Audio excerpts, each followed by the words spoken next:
Well, this is among the more interesting and unique spots in Fort Wayne.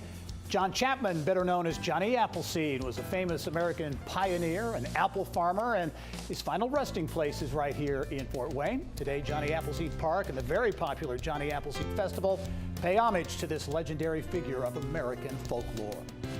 Well, welcome back to this special edition of Inside Indiana Business of Fort Wayne Town Hall, coming to you from Parkview Field in downtown Fort Wayne. We have another round of insiders with a new panel put together from local media, a group that is plugged into the news and happenings of Fort Wayne and Northeast Indiana, and will provide some unique perspective on happenings in the region. I'm pleased to welcome WOWO's morning news host, Charlie Butcher.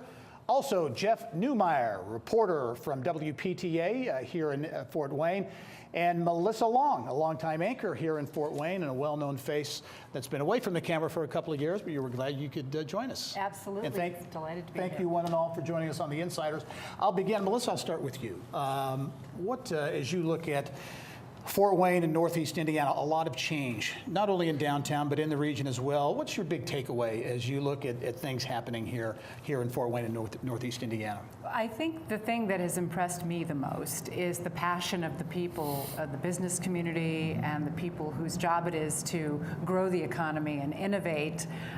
They have such a great passion for Fort Wayne. I'm a Fort Wayne native. Many of them are not. It's just wonderful to see the commitment and dedication and the forward thinking, I think, of so many of the people whose task it is to enliven our city. Yeah. Charlie, you've been on the air in Fort Wayne at WOWO, an institution, a great radio station, since 1982. Yeah. So you've seen a lot, you've heard a lot right. from your listeners. Your take. Well, I think we are blessed with having the right people in the right places right now. On top of the fact that there's a lot of it's synergistic between all of those pieces that are working very hard, and we've reached, I guess, a critical mass point now. You know, the pieces are on the board, and we really could go some places from here. I mean, people think we've gone places, but where we could go from here is really pretty amazing. Yeah. Yeah, well, I think obviously so much is happening downtown that wasn't happening when I first got in town in the late 80s. Part of it, I think, is just society wants more. The young people want more happening downtown, and as a result, the demand is there, and I think that leaders are making sure to deliver on that demand. Right. That's a big part of it. As you can see it behind us, the skyline here, so many new buildings that weren't around here even less than 10 years ago. So we've got a ways to go yet still, but definitely headed in a good direction, I believe. Where do you see, because as you mentioned, more to go. I think Mayor Henry said earlier, 6 projects are to break ground, I think, by next spring. The ability to digest more projects, was that a challenge or an opportunity? Well, definitely an opportunity, and riverfront development seems to be driving so much of it. I mean, that's the one that the community is wildly bought into.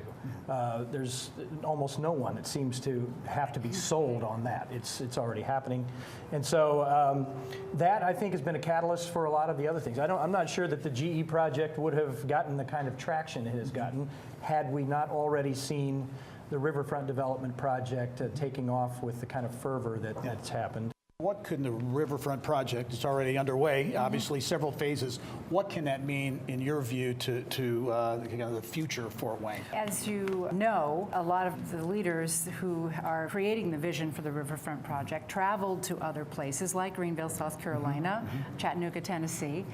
They see what's possible, and they see what a huge impact it's had on the quality of life in those places. And so I think that they've really bought into the idea that we have these 3 rivers running through our community. Let's do something with them. And I think they've seen hard evidence that it really does bring people downtown and improves the quality of life. All right, and we have I think a question, maybe 2 questions from our audience. We are representatives from the Mayor's Youth Engagement Council of Fort Wayne, which is based around engaging the youth, and we are based around diversity. My name's Lily Hagedorn. I'm the vice president. My name's Angela Mamani, and I'm the secretary. And one issue we've seen with youth in Fort Wayne, and I'm sure you guys seen with just Fort Wayne in general, is the generalization of the diminishment of the Southside area. And we were wondering, what are some innovative projects or developments, or even ideas that are going on to enhance that part of Fort Wayne or enhance the public opinion of that? You'd like to see some housing development projects, I think, have taken off down there to try to boost the housing stock. That's been one of the good things that's happened in the South Side. The old Southtown Mall area, we've now seen a Menards store, a Walmart, some other things there to give a retail flavor to the South Side. Certainly, more needs to be done. That's an underserved part of town. I think it's pretty clear. But there has been at least some progress. Again, late 90s, we go back to that time, it was very difficult to see much of anything happening in a positive way there. And so we've begun to see some seeds. Yeah, it was a wild, wild west, and still in a lot of ways I think that negative image persists there. There's a lot of ground south, because I work out there. There's a lot of ground, there's a lot of room to create something new there. And then you have that creation on the south side, you have all of this downtown, and hopefully the two would come together. Melissa, I'll start with you. That missing element to continued success or momentum in Fort Wayne. I think folks earlier on the show hit on it. We need to grow our population. We need more people to move to Fort Wayne. And the instigator for that is we have this jobs gap. I mean, we have so many jobs that go wanting in Northeast Indiana because we are heavy manufacturing. And we need to be able to prepare our youth and young adults to fill those jobs, or they'll go somewhere else. Yeah. So I just think a vibrant population and a lot of people just seems to feed on itself. If you get a lot of people together in one room, the energy is there. Yep.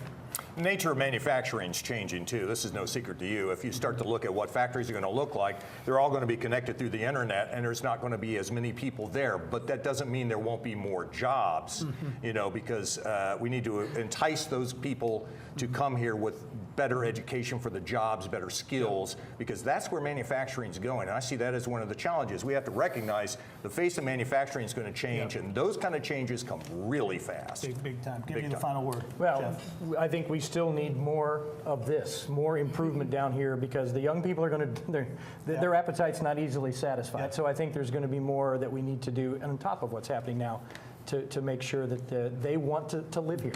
Very good. Jeff Newmeyer, Melissa Long, Charlie Butcher, thanks. Melissa, before we go, people will want to know what you've been up to these last couple of years.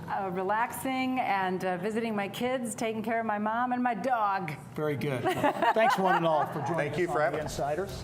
And I'll be right back right after this.